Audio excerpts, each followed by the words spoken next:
Hello and welcome. Welcome to this very first episode of the Hexapod build series.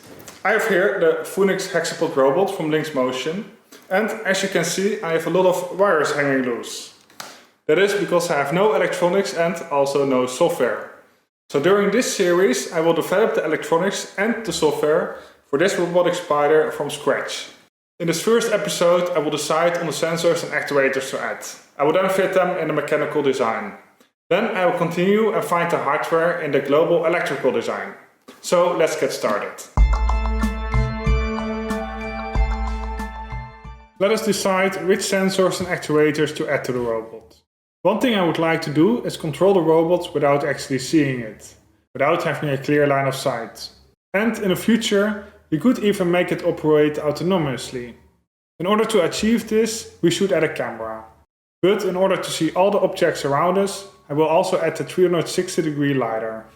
In order to know and track the movement of the robot and know its orientation, I will also add a magnetometer, an accelerometer and a gyroscope. Then, knowing that we might control the robot without seeing it, I think it would be nice to speak via the robot or listen with the robot. Therefore, I will add a speaker and a microphone. This also gives us the possibility to implement voice control. To optimize for voice control, I will be adding multiple microphones, which makes it possible to use a beamforming algorithm. Beamforming is typically used with radio frequency signals, where multiple antennas are used to enhance the signal. But instead of using RF signals, we are using sound to enhance voices and reduce noise, but the basic principle is the same. Let's continue with our design decisions and think about how to control the robot. For this I want to use a standard Xbox or PlayStation controller. To make this possible I will add a Bluetooth interface. However, Bluetooth does not give enough bandwidth to stream video or LiDAR data. For this reason I will also add a Wi-Fi interface. Then there remains one more critical component, and that is the battery. Together with the battery I will be adding a charging circuit such that we can use the robot as a charging device, and a battery gauge, so we know the charging or discharging speed. And we also know how much capacity is remaining. We have a clear idea of the sensors and actuators to add to our robot. So let us continue with the global mechanical design. As you will probably notice, there have been some changes to the assembly. One thing you will notice immediately is the big round thing on the top of the robot. That is the A1 M8 LiDAR from RP LiDAR. An affordable LiDAR which I hope will do great. Then let's zoom in on the circuit board at the center of the robot. On the front of the circuit board I have a camera. The IMX219 camera that, if you buy it from Waveshare, has a lens with a wide field of view. This allows us to not only see objects directly in front of us, but also more to the side. The camera is mounted on a 3D printed bracket, where I use some threaded inserts to mount it to the board and to the frame of the robot. Then on the other side you will see an antenna.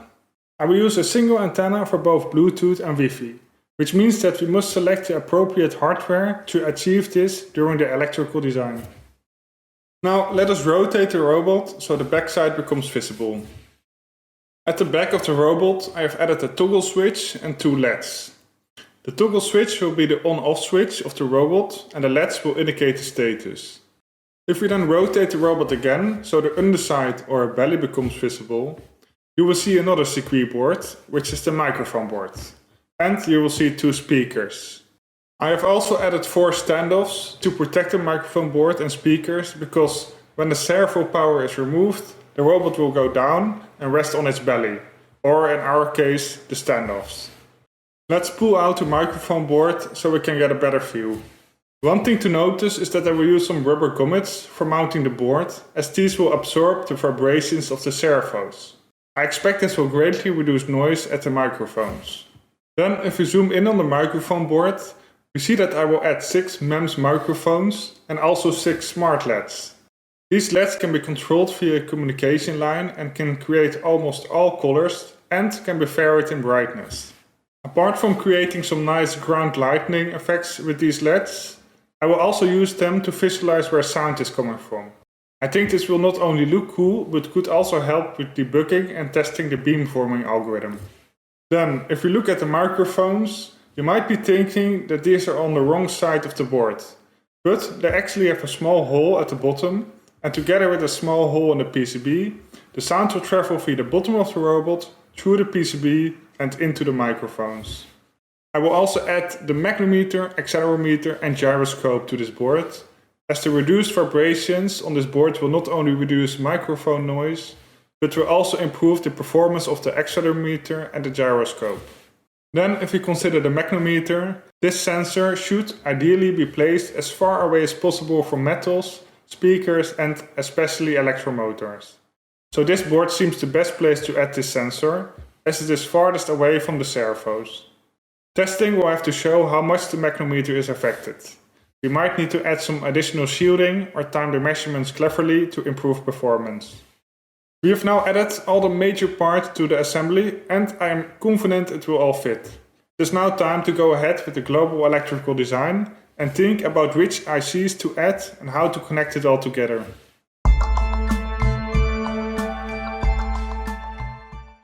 So let's get started with the global electrical design, and I'm going to use Visio for this, but you can basically use any drawing program you like. The important thing is that you're able to draw blocks, draw lines and place text. I usually start with drawing one big rectangle in the middle.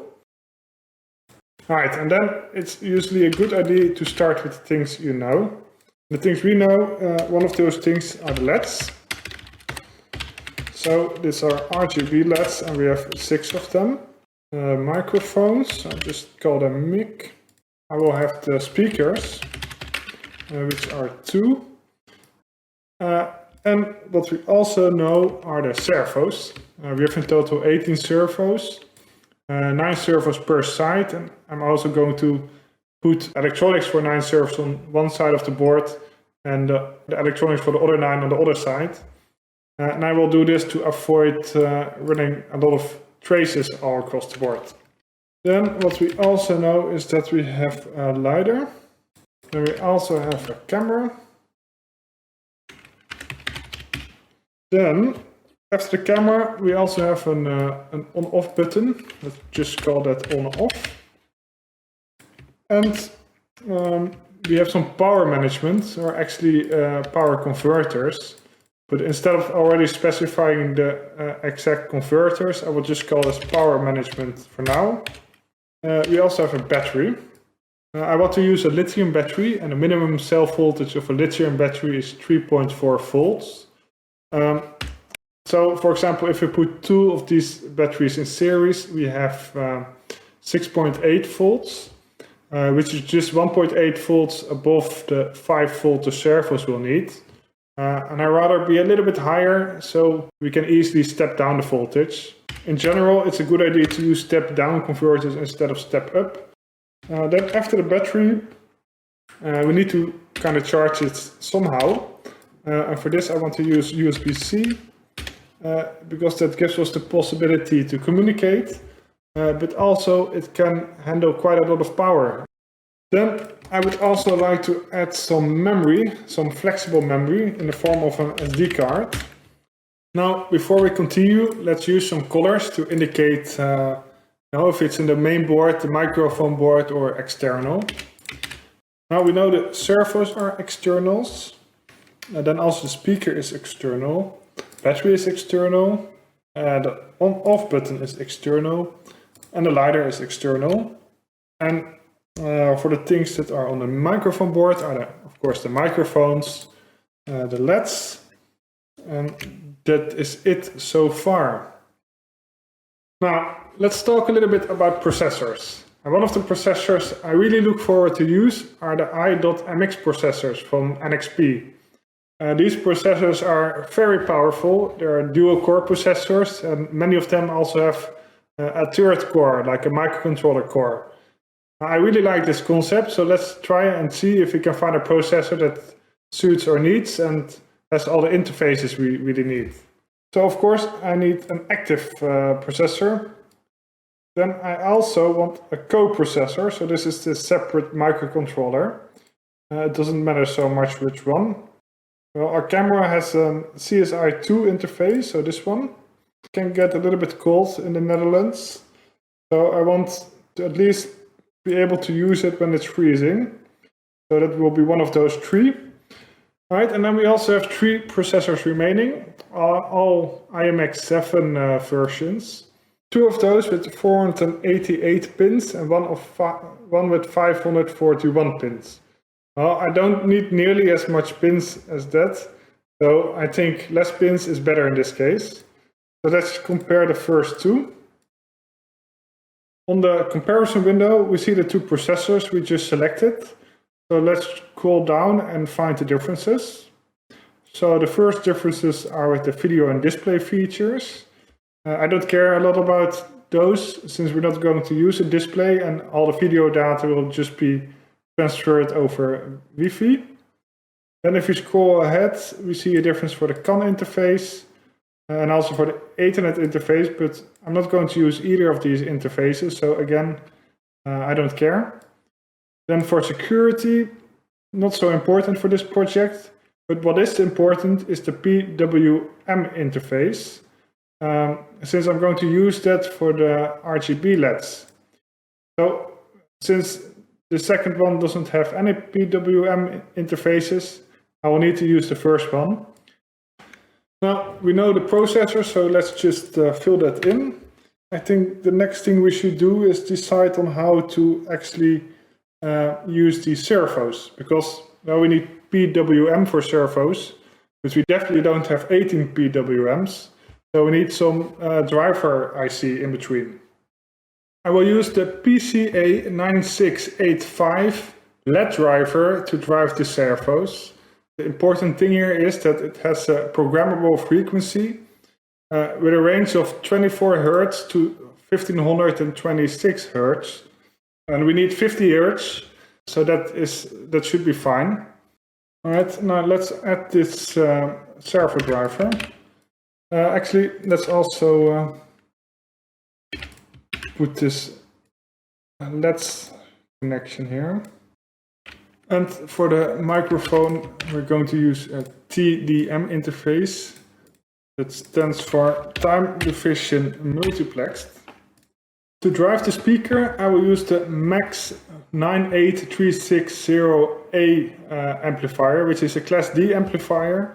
And we can use this one with the TDM interface, but also with an I2S interface. So let's also add this speaker amplifier, this Class D amplifier. We are also going to use TDM for this one. And then let's also connect the speaker. Let's also continue and connect the LiDAR and the camera. And the LiDAR has an UART interface, and the camera, it has of course this CSI2 interface. It has also an I2C interface for configuration, and I2C. All right. So let's continue with selecting a Wi-Fi plus Bluetooth controller. And I'm also going to look for an NXP device. For one, because they have a lot of nice devices. And secondly, we're already using an NXP processor, so there will also be some support for it. The device I'm going to select is this one. It has support for RTOS and Linux. So let's select it and see what it is. Scroll to the block diagram we're actually going to use. That is this one, because here we have one antenna for both Wi-Fi and Bluetooth, which is what we need. There's also a PCM interface. This is an interface for audio. I will also add this interface, and yeah, let's add the device to our drawing. Wi-Fi plus Bluetooth. And the first one is for the PCM interface for the audio. And that one is the UART interface for the Bluetooth, SDIO interface for the Wi-Fi. As for the accelerometer and the gyroscope, I will use the BH160B from Bosch. The nice thing here is that it has a fusion algorithm. And this fusion algorithm, it combines the accelerometer, gyroscope data, and actually also magnometer data. So if we look a little bit to the documents and go into the data sheet, then we will see another very nice thing, and that is this image. So if we have here our application processor, and then we have this BHI device, this accelerometer plus gyroscope, Then we can also add another sensor which connects actually to this PHI device and will do the communication and data processing automatically. So then the question is, which magnometer are we going to add? So here you see a couple of the supported devices, but the one we are going to use is the BMM150. And let's add this accelerometer, gyroscope and magnometer. And as we already could have seen, it has an I2C interface, like this. Well, and these sensors are located on the microphone board, so let's change the color. For a high-performance processor, we also need some high-performance memory. So let's start with adding some RAM memory. And the RAM memory I'm going to add is low-power DDR3 memory. And the amount I'm going to add is 2 times 4 gigabit. And I'm also going to add some flash memory. I'm going to add some NAND flash memory. And the amount I'm going to add is 32 gigabits. And on top of that, I'm going to add the SD card. And for the SD card, we have a number of options for which interface we are going to use. But I'm going to use the SDIO interface. This is the standard interface for SD cards. We could also use P, but that is much slower. And especially for memory, I think faster is better. Then we also need to program the processor. And for that, I'm going to use JTAG, which obviously has a JTAG interface. I usually go to Texas Instruments for battery components. But also with this project, I'm looking at this BQ25713B battery charger. And important to notice here is that it will charge 1 to 4 cells, and it is a buck boost battery charger. Another nice advantage is that it has USB Type-C support. Together with this battery charger, I will also add the battery gauge. And we see here the battery gauge. This is a standalone gauge, which is great because then we don't have to do a lot with our processor. Then as communication interface, we also have I2C, so we can just connect them together and connect it to the processor. Let's add the battery gauge first. And let's add the charger on top of that. They're all using I2C, so that will be easy, because we can just connect it to the I2C that's below that, like this and like this. As for the USB-C controller, or USB-C PD controller, which stands for power delivery, I'm going to use the ST-USB4500.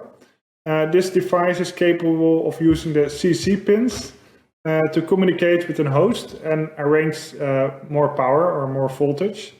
In this way, we can get up to 20 volts and at most 5 amps. So that gives us 100 watts. Now let's add this USB-C PD controller. Then on top of the USB-C PD controller, we have, of course, the USB-C interface. That one uses the CC pins, CC1 and CC2. Right? And then we also have an USB controller on the processor actually. So we can just simply connect this and we have USB. Alright, then we have power management and we have this on-off switch. Battery is connected to the power management and also to the battery gauge and also to the battery charger. The battery charger will also need to have this USB-C voltage, since that is what it's going to use to charge the battery. Right. To indicate the difference between, these are power lines and the other ones are communication lines. Let's just make it a bit bigger and make it red. Alright, so now it's clear this is the battery voltage or battery lines. Just call that VBAT, like this. Alright, and then we add that here. Good. I've done a bit more cleaning up, and I also added the title here. So the Hexapod build, added my logo, and we did forget the LEDs. So I just added them here. And I also went over all the ICs and checked which voltages they needed. So here on the right side of power management, we now see which voltages we need to create. So this is our final global design, and we're now ready to go to the next phase and make the actual schematics. We started this episode with deciding how to control the robot and which sensors and actuators to add. We have fitted the major components with our mechanical design, and we have decided on the hardware during our global electrical design. We've already done a lot, but we didn't even get started. Next episode we'll go into depth and develop the electronics for a Hexapod. I expect it to take multiple episodes, as you might have understood by now that this is not a trivial project at all. It is my hope to include some of your ideas into this design. So if you have something that you would like to see added, please use the comment section. And if you have any other question, feel free to ask. For now, I want to thank you all for watching, and I hope to see you with the next one.